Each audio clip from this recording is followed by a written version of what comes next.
Hi, it's Sarah Jane from Access Your True Nature. And in today's video, I want to talk about 6 signs that you need to look for if you're doubting that you are being emotionally abused. Because it's always a place where someone you love negates how you feel and they're constantly putting you down. Look at, are they dominating and controlling your life by treating you like a child, belittling you in front of other people, or putting down your dreams, or making fun of you? Anything that sort of invokes that you have something that you need to be ashamed of, or that you don't even know how to think anymore. All these are signs that you're being emotionally abused. And here's the thing, emotional abuse is much more insidious than physical abuse because you can't see the scars. And oftentimes you don't even know that it's happening. So today I really want to discuss something that I feel is extremely important toward creating healthy relationships.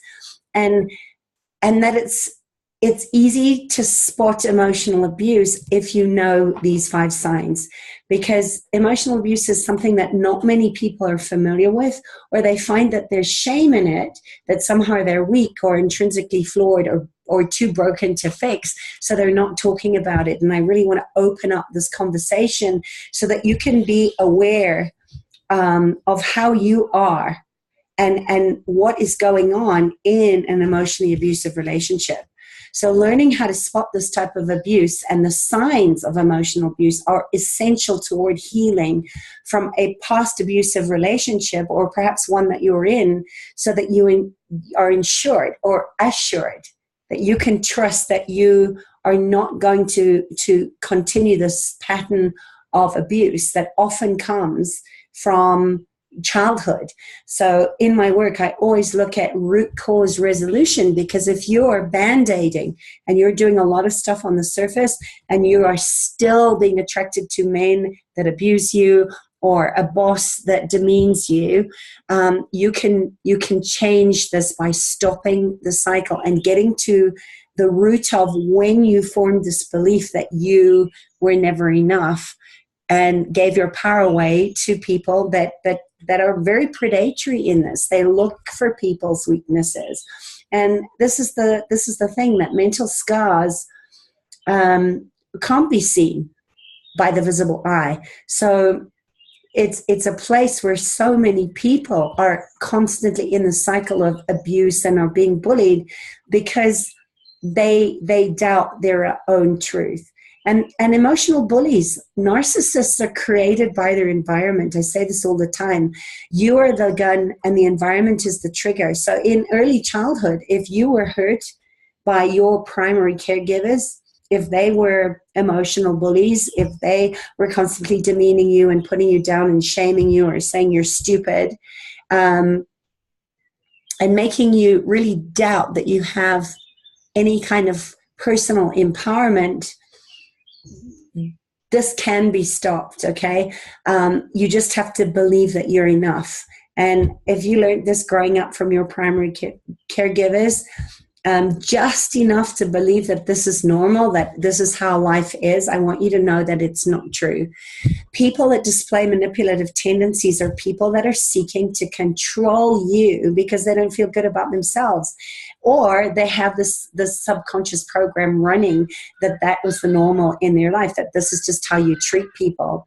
And most of the time, whether they're conscious or unconscious of it, they will manipulate you in any situation because they have an agenda to get what they want. They don't take your feelings or your emotional well-being into their awareness. They just can't, because if they did, then they wouldn't be narcissistic or they wouldn't be emotional abusers. So they feel a sense of entitlement to use whatever tactic, whether that be guilt or shame or blame, so that you will give in and give them what they want. And this is something that I know very well, which always surprised me because I was a very strong, independent person that knew who they were. And yet I know that a lot of this came from watching my parents in a dysfunctional relationship. So here are 5 ways that you can know whether you're being emotionally abused. Emotional bullies constantly push you. They manipulate you and they violate your boundaries by seeking out sensitives, your sensitivities, your empathic qualities, your kindness, your generosity. And when they do that, then the other thing that they do is they give you the silent treatment. So that you'll know that you're codependent or have low self-esteem because you won't like the feeling of being ignored or punished. And they find ways to trigger you by giving you the silent treatment because they know it's going to make you feel so bad that you're going to want to do whatever it freaking takes to make it up for you when you actually haven't done anything wrong. So often, as I said, they don't even realize sometimes that they're doing it consciously because they're shut down themselves and they have gone into an ambivalent or avoidant attachment style because they learned that as a child to cope with an unloving environment. They did whatever they had to do in order to keep themselves safe. So the third thing that you can notice is that it's very passive aggressive. It might not be fully blown insults, but it'll be tiny, subtle, hurtful digs over and over again. And that was what I knew, is that it was a constant daily wearing down, or what I talk about in the adverse childhood experiences of being in constant, chronic, unpredictable, stressful situations where you just don't know where you stand with the person. So you're always holding back, and you're driven by this fear of rejection or abandonment that they've been kind of telling you that, oh, you're lucky that they love you because you're so pathetic or useless or worthless that nobody else would ever possibly love you. And I want you to know this is not the truth. This is how narcissists you can get to control you by wearing you down and down and down. These kind of people also disregard your feelings and your needs because they're self-absorbed. They're not interested in hearing what you think and feel. So they'll ignore you, or they will negate you by not validating your feelings. And this is what's so abusive about it. And most kids that are not validated project that hurt on others at some point in their lives. So holding space for others with compassionate listening and healthy communications, whether or not you agree with them, is key in not falling underneath the spell of self-abuse. Is just not to take things personally. Look at it through the lens of the observer. And also do the work in going into your shadow parts, into the parts that you believe are wrong about yourself. And look at, is this true? I love the work of Byron Katie. I use this with the work I do with the trust process because we're working with the neuroplasty on the brains. At 18, your brain goes through neural pruning. And if you have had one or two or three of these adverse childhood experiences, it's very important that you work from the place or the timeline that you were as a child that formed these beliefs that make you very vulnerable to people who are narcissists that want to make you codependent because you've forgotten that you have a voice, or you're too afraid to speak up for fear of persecution, for fear of being made wrong. And as children, we are self-protecting mechanisms. So know that manipulation is an emotional abuser's best friend. You can check out my other videos on boundaries and gaslighting, where I go into how they use some of these ways to manipulate you. And just know as well that when they're shaming you for saying no, or saying this doesn't work for me, or actually not today, the blaming of the tactics is always there to throw you off of your truth, so that you start doubting, oh my gosh, maybe I'm not such a nice person. Maybe I am that thing that they're saying that I am. And if they don't get you that way, I always say to my clients, be aware when you start to strengthen your boundaries, when you start to stand up for yourself and you learn to know your no, and also to give yourself permission in your yeses, they will do everything under the sun to find a back door in to manipulate you. So oftentimes it'll get it'll get aggressive, right? It'll go into really nasty, full-blown arguments that they provoke you, and they start threatening you, or they use subtle passive-aggressive tactics to hook you back in and into doubting yourself. So they're bullies. They're verbal bullies, and they're also emotional bullies. So check out, check out the advice on how to handle bullies who want to pick at you until you literally fall apart and give in to them, because that's what they want. They're selfish, they're relentless, and again, they learn how to emotionally bully based on what they learned as a child. And oftentimes the bully, the one that's being bullied, will end up being the bully. And this is why there is so much wealth and value in getting to know yourself better, learning about the ACEs. You can take the ACE test to see how high your ACEs are over at my website, accessyourtruenature.com. Education is the first step in rehabilitation, in healing yourself. You have to be willing to educate yourself so that you can stay with yourself in the feeling of what that felt like to you, to be demeaned or belittled or afraid for your life because of all these projections that the persecutor has put on you at some time in your life. So doing the mindfulness change work is super, super powerful in lasting change, so that you don't go back and try another version of this. And the other way is, as I mentioned, is gaslighting. When you know something happened and the gaslighter makes you doubt yourself and second guess yourself until you feel like you're going crazy, that is a sign that you're being emotionally abused. So ask questions. Is this true? How can you be absolutely certain that this is true?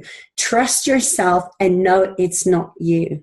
All right, because they want you to be sleep deprived. I used to spend hours awake until the early morning, ruminating and trying to backtrack on what exactly had happened to see if it was true or not. And all it did was make me feel even more crazy. So you really need to get support in this, so that you're in a place that's safe for you to go back and then identify and integrate the traumatic events that have happened to you through somatic reliefs and verbal processing. All right, you need to heal on all 5 levels, and the top level is always the healing happens on a spiritual level. So educate yourself.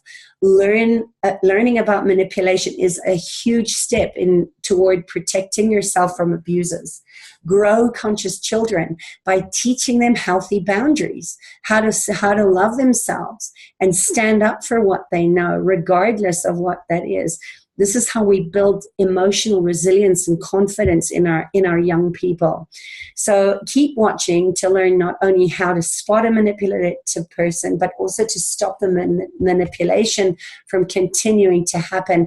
And don't forget to hit subscribe if you like this video. If you know somebody that you know may be under the spell of a narcissist or being gaslighted, or is in the space of toxic shame because of years and years of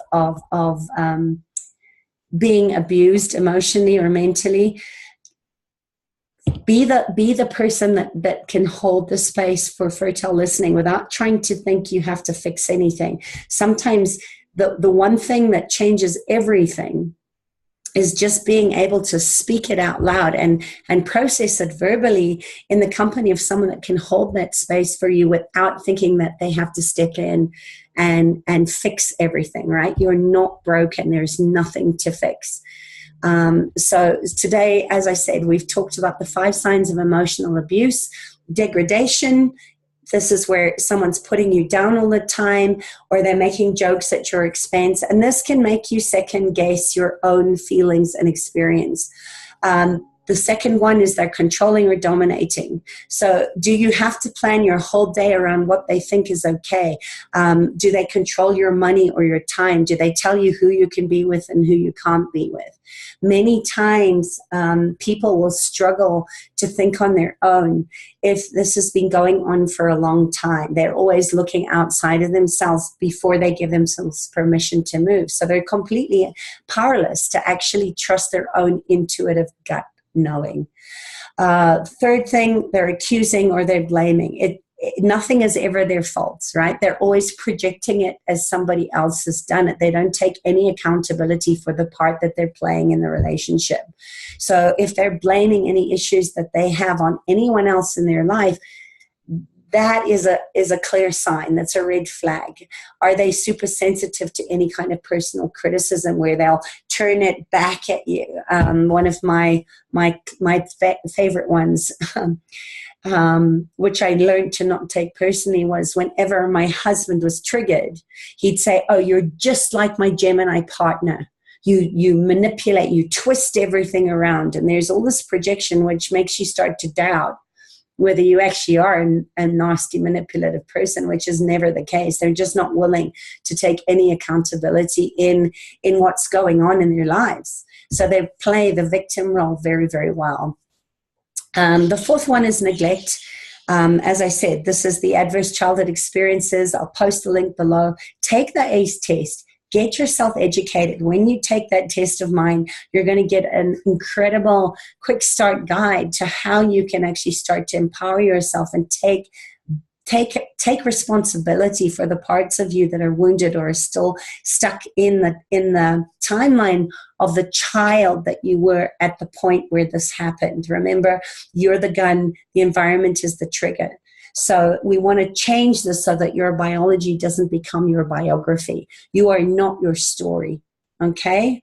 So this is the neglect part, where if you had parents that maybe gave you the silent treatment or stonewalled you or were emotionally not there for you to meet your needs, if they constantly kept making you wrong or saying you're stupid or that you're never going to amount to anything, all of which I heard from my own father, they may not meet any of your basic needs as a punishment for wrongdoing. So you got to look at which parts of you felt neglected or abandoned or rejected. And this is where we're going to go into this deeper in looking at the different style attachments that you might have developed in order to keep yourself safe, and then rewiring your nervous system to say you are the adult that creates the safety in your environment. You are the one that gets to control how you feel and how you respond. You can't control other people.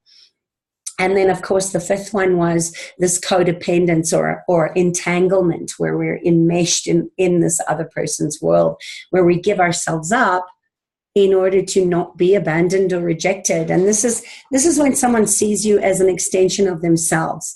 They'll overstep your boundaries. They'll pull you into their situation or tell you inappropriate things about their lives. They struggle to see any differentiation between themselves and another person. So you've got to look at where you are perhaps, and this is the narcissistic tendency, that they prey on people that are sensitive, that are empathic, that are generous in spirit, because they see in them as easy prey to be able to control or manipulate you into staying in that relationship. So just remember, emotional abuse is never your fault. In fact, your partner is just trying to control or manipulate you in staying with them. So they have their own stuff going on, but it's not up to you to fix or help or support them. You have to put your oxygen mask on first before you help anybody else. So just know the characteristics of that is they'll use economic power to control you. Again, in my own life, that was if you're a bad girl, right? If you don't please me, I'll take your car keys away.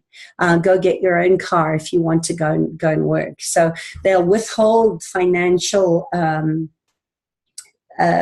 giving to you, and they'll also cut you off from earning your own finances because they reckon that if you or making your own money, that you would no longer need them. So in my case, it was, I'll take your car keys away when you have an interview, or you have a way of making money. If you have a job to go to, he used to take my car keys away so that I couldn't go out. And he'd literally try and cut me off at my knees. The other way that they do that is they'd threaten to leave, or they'd say to you, do that again, pack your bags and leave. It's very hurtful and very demeaning, because it puts you in that fear of, well, where the hell would I go? And I've been in that situation myself too. It's like, well, you can go, but you're not taking the child, the dog, the cat, or anything. You can leave. See how long you last up there. Ha ha. You know, it's very unkind. They make you afraid by using looks or gestures or actions that are threatening. And it's sometimes it can be really, really subtle. Sometimes it is in your face. I remember my ex-husband throwing my camera, which was a very vital part of how I earned a living, against the wall, because he was so paranoid that I was perhaps filming or gaining evidence in order to, you know, have a case in court to show the verbal and the mental and the physical abuse. So they smash things like he did. You know, smashed my camera against the wall, or you know, smashed whiskey bottles because he was drinking so much. But anything to terrorize me into being the good girl. For fear of my life, actually. They'll control you, as I said, through minimizing or denying or blaming and shaming you into doing what they want rather than staying in your own truth. They'll make light of the abuse afterwards. You know, it's just like, I'm so sorry, but you can feel that there's no heart in it. It's just empty words. And they don't really take your concerns about anything very seriously. They're constantly criticizing you. They're calling you names. They're shouting at you. Anything that's demeaning, that'll trigger shame in you. That'll make you like play nice, right? In order to keep you under their spell or under their control. And as we discussed, one of the biggest ways they do this is to emotionally degrade you in private, but acting charming in public. My father was wonderfully good at that. And so, in fact, was my ex-husband. You know, it was the Jekyll and the Hyde. So if you ever did start to speak the truth of what was really going in your relationship, you would be unbelievable. That's a typical way that gaslighting plays into this part. So you've got to be willing to find people that can hold the space for you to be able to tell the truth in a way without trying to fix it or go into any kind of judgment where they think they have to take sides. And I see this so often post-divorce, where you shared the same friends when you were married. When you're divorced, the friends are like kind of feeling like they have to take sides because they feel like you're unbelievable or whatever. So, you know, that's another big theme that deserves its own video. But just know that if they're withholding approval, if they can't appreciate you, if they don't show you any affection, if they do any of that as a way to punish you, that is a case that you're being verbally or mentally abused. So just know you're not alone. It doesn't have to be this way, and you can get out of it. So don't ever think that this is your fault. These are just some of the tactics that now that you have the education, you can start to look at who is the person that's aligned to supporting me in this in a way that I can come out of this stronger because of the experience. Remember, that there's always a gift, even though you can't see it when you're in it. There's always a gift in the depression, in the abuse, in whatever it is that's going on. And I want you to just feel empowered today that you know now that you're not imagining this. You're not supposed to feel bad about yourself or anxious or depressed.